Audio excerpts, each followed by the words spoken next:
Nakita mo sa YouTube. Hoy, huwag ka na maingay dyan. Bumaba ka.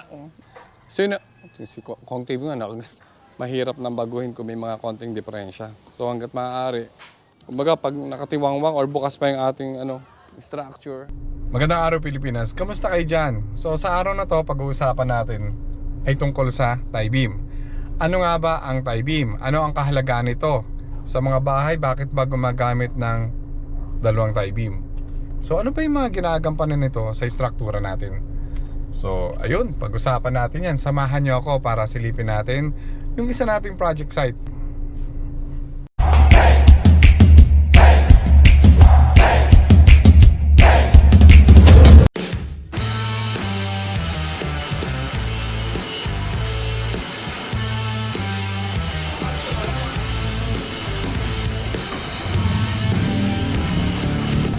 So makikita nyo may biga tayo sa ilalim and then nagbuhos din tayo ng pangalawang biga sa ibabaw. So makikita nyo na nag-double tie beam tayo dito. Yan, ano nga ba? Bakit nga ba tayo nagdo-double tie beam? So ano nga bang kahalagahan ng double tie beam? I-discuss natin yan ha.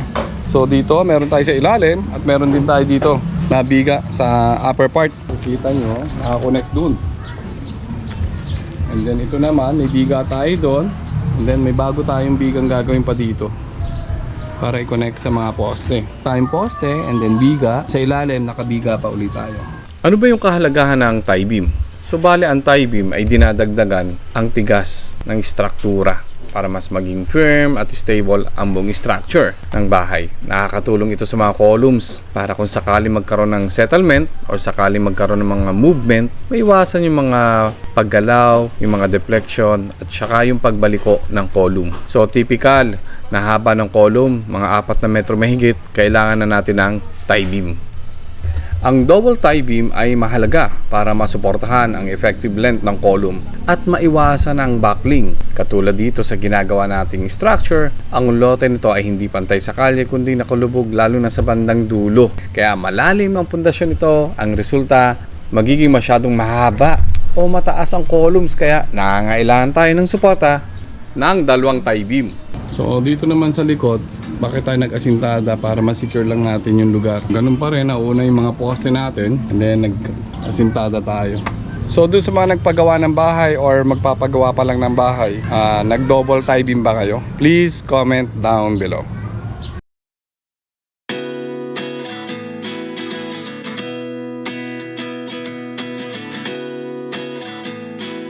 Magandang araw Pilipinas, kamusta kayo dyan? So sa araw na to napakaganda ng panahon at napakagandang mag-site visit. Sisilipin natin yung project natin dito. Tara, samahan nyo. Opo! Nakita mo sa YouTube? Ayan, The House of Construction po. Nag-subscribe kayo. Ayan. Ayan, shoutout kay Kuya. Ayan, may camera. Nanonood daw siya sa YouTube. Opo, project namin. Sige po, Kuya. Opo, salamat po. Subscriber natin. Taga dito sa Montalban, Rizal. Andito na tayo mga tol. Naka-gate pa tayo dito. Tara, naku. Ay, good morning! Oh, Ruben, kamusta? Itong ating steelman. Mahusay ito. Yan si Ruben. Hoy, huwag ka na maingay dyan. Bumaba. Break time na! Bumaba ka! Nakita mo lang ako dun sa ayaw mo na umalis sa site. Oh, yun nga, inaantay ko nga. 10-3. Break mo na. Nakadudo. Kaya mo lang yan, malapit. So yun na. Si Kong TV nga. So yun nga mga tol, nandito na tayo sa project site. Silipin natin yung nangyayari. Dito sa second floor, sa mga beams. Check natin kung okay ba, nagawa ba yung mga bakal. Kasi ganito yun nagkakaroon tayo ng mga site visit kapag bago magbuhos, bago maglatag ng steel deck. Kailangan ma-check natin yung mga bakal, kung nakatali ba lahat, kung nasunod ba yung mga offset doon sa ating mga rebars. So chine-check natin kung nagawa ba ng maayos ng steelman yung ating mga lapping of bars, mga pagduduktong bakal. So chine-check natin lahat dyan. Ayan, tara. Inspekin natin to mga tol. Ayan.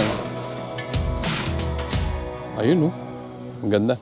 So ayan mga tol, andito tayo ngayon para inspekin lahat yung trabaho kasi pag pag nag-slab na tayo or nagsara na tayo lahat nito, mahirap nang baguhin kung may mga konting diferensya. So hanggat maaari, hanggat medyo bukas pa yung mga biga, ay ma-inspect na natin agad. We're constructing a building A here and it consists an 8 units. So bali, 4 na units sa baba at 4 na units din sa second floor. So makikita nyo mga tol na napakaganda ng pagkakagawa dito. Makikita nyo, tuwid na tuwid, magaganda yung pagkakakasa ng anilyo. Ayan, ayan o, makikita nyo. So sabi ko nga sa inyo mga tol, hindi kami nagtitipid sa bakal. Ayan, makikita nyo nasusunod yung mga proper spacing ng mga bakal. Lalo na dito sa cantilever. Ayan, ito yung magiging hallway kasi. Ayan, ito yung magiging hallway natin. Ayan, kumbaga ito yung landing, andito yung hagdanan. Tapos itong area na to magiging landing. Para sa 4 na unit sa second floor. Ayan, typically inuuna natin ang runner at ito naman yung magiging sidings niya. And then pag okay na lahat, saka natin ipapatong yung steel deck. We're gonna use flat type steel deck dito. Pagbabakal natin dito, ito yung unit 1, and then ito yung unit 2. And then wala pa tayong sidings doon sa unit 3 at unit 4. So ito yung mga tol, ito yung magiging soleras. Ayan. Ito inipit ng U-head, makikita nyo. So bali we have 4 na sumasalo doon sa magiging soleras natin. Ito yung magiging soleras natin. Itong bakal na to, ayan, naka-prepare na. Maganda dito mga tol, yung spacing dito, yung concrete cover, yan, nasusunod, 4 cm. Lagi may 4 cm na concrete cover. This is almost 17 meters yung length. So maganda yung pagkakagawa mga tol, ayan. Dinoble tubular pa nila. So yari na to, kakasa na lang na ganon, i-spot na lang.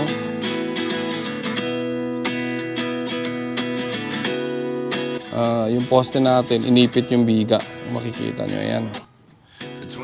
Kumbaga, binubuka nila yung mga bakal pag nagpapasok ng biga. And then sa kanila, ibe-bend yan para makuha yung desired ng bakal. Kung makikita nyo, yan. Ayan. So, inipit natin yung mga biga nitong poste. So, kung mapapansin nyo, lahat ng dyan, nakatungtong naman lahat sa biga. Medyo mababawasan yung worries nyo kung gagawin nyo yan na nakatungtong lahat yung mga pang-ilalim natin sa beams. Kasi pag inaasa nyo yan sa lupa, ang tendency lang nun is magkaroon ng lalo na kung madalas yung pag-ulan, tapos hindi pa kayo nakakapagsara dito. So lahat ng tubig dito papasok sa loob. Yung mga tukod natin, pag minsan nawawala sa elevation, sa tamang elevation. So yun yung mga iniisip natin pagka, pag nakatiwangwang or bukas pa yung ating structure, na katulad nito, hindi pa nakaprepare yung slab or yung steel deck. So may tendency bumaba. Bago magbuhos, ilagay na natin sa tama. Kung may mga irregular na elevation, dapat maayos yun bago tayo makapagbuhos.